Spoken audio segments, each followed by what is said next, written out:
Hey there, YouTube. Another video from Pat the Sound Guy here. So here's where I'm at this morning. I need to get my van inspected. Motor vehicle inspection, they call it.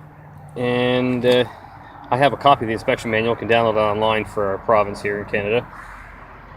And the problem I'm having with my van here, it's kind of a pain in the butt, is my ABS light is on. It's been on for over a year, and there was a point where it said the wheel sensor was bad when I had it scanned at the local shop.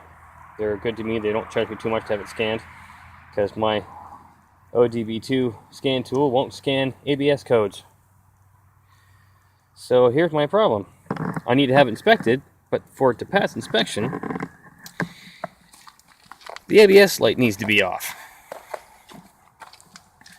So here we go. We have an ABS light that is on. Now this morning I got up early and it's a little chilly out today. It's not that warm because it is fall here. And lately I've had, if it's been a little cooler out, the ABS light will be off when I start the motor and drive away until I get to the bottom of the driveway, and then the ABS light comes back on again. So now I've got the wheel sensors up fine up front. I've because I replaced both those wheel sensors in the hub assemblies a while back, and my ABS light didn't go out. So thank goodness this morning I turned the motor on. The ABS light wasn't on. So what I did was I started the motor and then just turned my wheels to one side and then until the ABS light come on. Well, that tells me I've got a bad wire, which is good news, because I was able to actually trace down the exact spot where the wire is bad going to the sensor on the front wheel.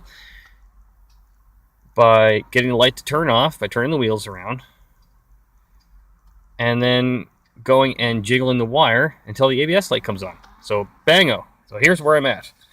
That's where I'm to. I've got that figured out that far. So there's my ABS light on the dash is on. So, next problem. How to fix that broken wire. So I've got it up, vehicle raised up a little bit, and I've got the wiring harness unplugged from the wheel sensor, and there's the end of it there. And I've already cleaned those a little bit with some deoxit cleaner spray that gets rid of oxidation. So hopefully that, there's not much in there for focus. Darn it, focus. Focus. Focus. Anyway, there's my connector. You can see this wire has a nice jacket on it, and the wire jacket is broken. And where this wire had a bend in it, this has been moving and moving, and that's where my brake is. So I can put my meter in those two terminals and get some resistance on the meter until I pull on the wires with the leads of the meter attached in here. So that tells me my brake is right in here somewhere. So that's where my starting point is.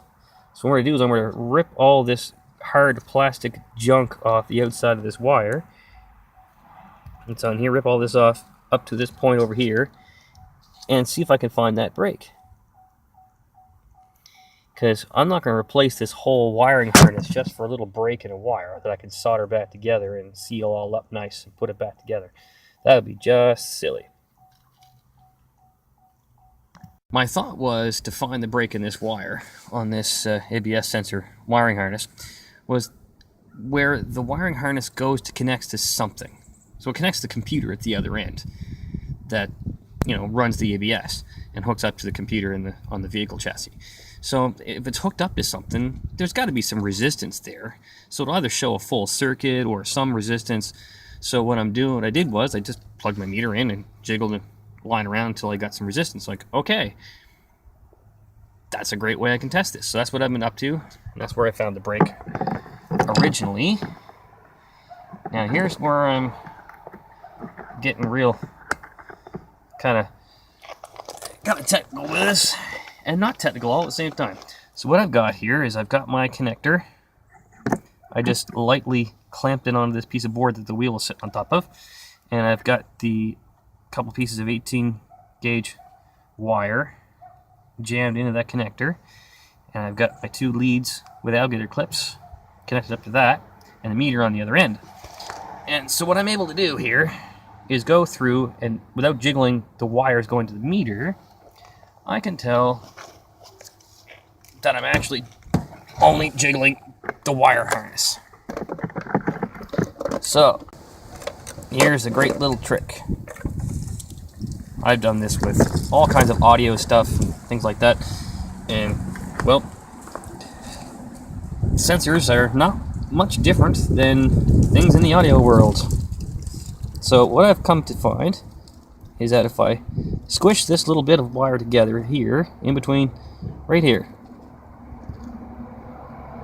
pull it, push it, pull it, push it, and nowhere else, if I move it, does it make any difference. So I've marked with my Sharpie 2 lines where I found where I think my brake is. So you push it, pull it, push it, pull it. So I'm going to try and cut this out, this section of wire out right between these 2 lines, and put the meter alligator clips on the other end of this, right here and here, where I think in the opposite side of the brake, the chassis side of the brake. And if I get my resistance the same, without any movement of the needle, then I know I'm good to go. And if not, then I have to move up further, up the row here. So I'm going to cut these wires and see what happens. So I got the wires cut off to my sensor lead that goes to the plug goes to the wheel sensor, and I've got the jacket stripped off the ends, and I got my alligator clips from my meter on the end. I can jiggle that and nothing moves. Ta-da! Okay, so that's a good start at that point. The brake cut out of the wires for the leads going to the plug. So now we can check with the meter, and you can see that meter or not.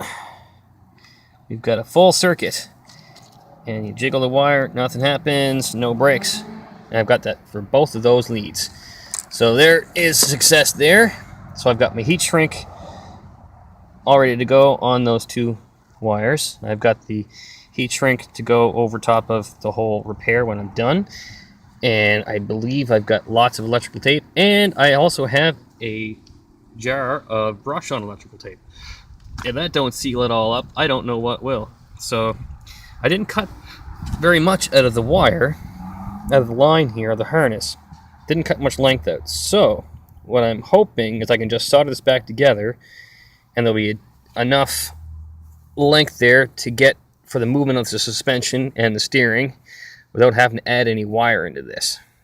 And that'll make a good, solid repair, is what I'm hoping. So let's see if the soldering iron is going to be hot enough outside here. The wind's not blowing. Oh yeah, we got that lots of heat there. Got a good solder from inside the house from my bench, because there's nothing worse than trying to repair something like this and your solder not wanting to be flowing properly and doing a good job. Nothing worse than crappy solder. Nothing worse. I bought a nice new roll of solder here a couple months ago, and it was well worth the money, because this big roll will last me a long time, and it's the right size for doing small stuff. So all you have to do is use a little extra solder when you're trying to solder stuff this size, a little bit bigger than normal.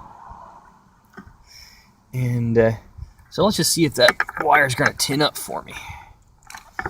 Put this underneath here, you can see better. My nice little pad there. If you guys seen some of my other soldering videos where I've been soldering, you can tell how much I like these little pads. Okay, I knew that would be a problem. I might need to go get some flux for that wire. Sometimes when wires get a break in them and they're exposed to weather, a little bit of moisture will get in there and oxidize the copper. And it's hard as old hell to try and solder that crap when it gets like that. Sometimes you can scrape it with a razor blade, and sometimes you can get it clean enough that you can solder it.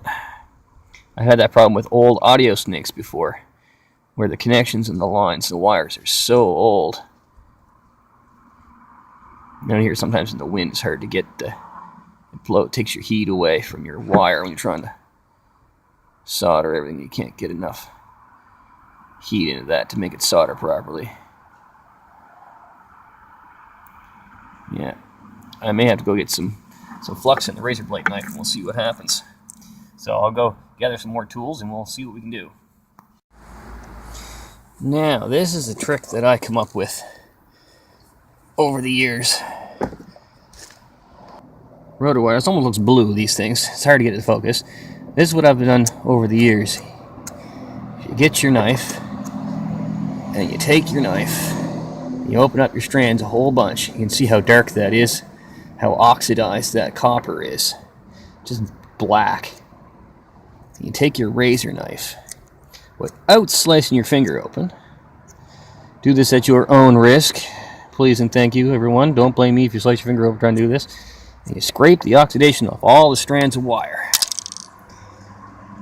Because sometimes you don't have enough length.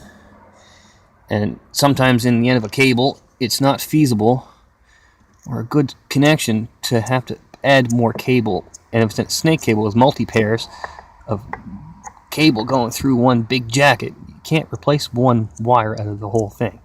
So you got to do something like this. Desperate times, desperate measures. So you got to scrape all those strands off of. So keep opening up all the strands to get all the surfaces.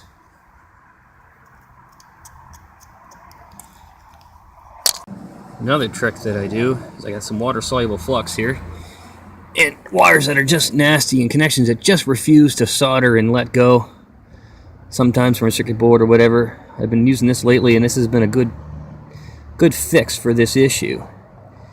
You just put a bunch of that water-soluble flux in on that wire and heat it up. So we got the flux on there. We got our hot soldering iron. And let's try a little flux on that fella right there. Look at that, a wire that wouldn't even take solder a minute to go. A little scraping, a little flux, and it's good to go. Sometimes you just need to do a little bit of mucking around with old stuff like this. It's not an old van by my standards. It's only 2005. I think something it's 20 years old, that's starting to get a little old for a vehicle. I just fix whatever's broke when it breaks and try and save some cash where I can by doing what I can myself. I am very good at that kind of thing. Right now, this little bit of solder and this little bit of time that's spent this morning saved me $300. That's a lot of savings. A little bit of flux goes a long way.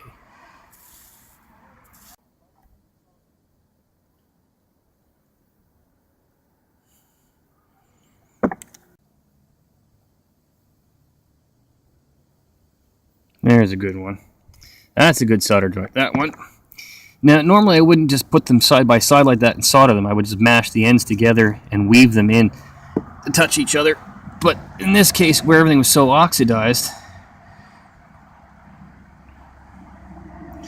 that didn't really want to work all that well. So this kind of way is going to be the fix. Fixie, fixie.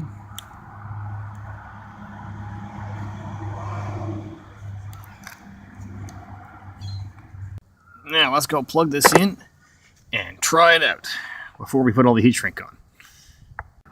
There we go, breaking the wire, all repaired. So there's 2 lengths of heat shrink underneath on both joints, and then heat shrink over top of all the other heat shrink over the joints, so it makes it more like the original cable. Same flexibility kind of thing. And then we'll put the plastic shield back on, and I already have plugged this in to test into the wheel sensor, and we have no ABS light, so I call that a win. There's the finished product. There's the line of the wheel sensor, the plastic shield put back on. You never know, it was never broken, there's anything ever wrong, and it didn't cost me $300 to fix it. Gotta love it. A few $100 saved. You can see it's running, no ABS light, no service brake system light. Man, that saved me a 1 ton of pain. So now I can go find someone who's got time to give this a motor vehicle inspection and give me a silly little sticker. Well, now my ABS works again. Gotta love it.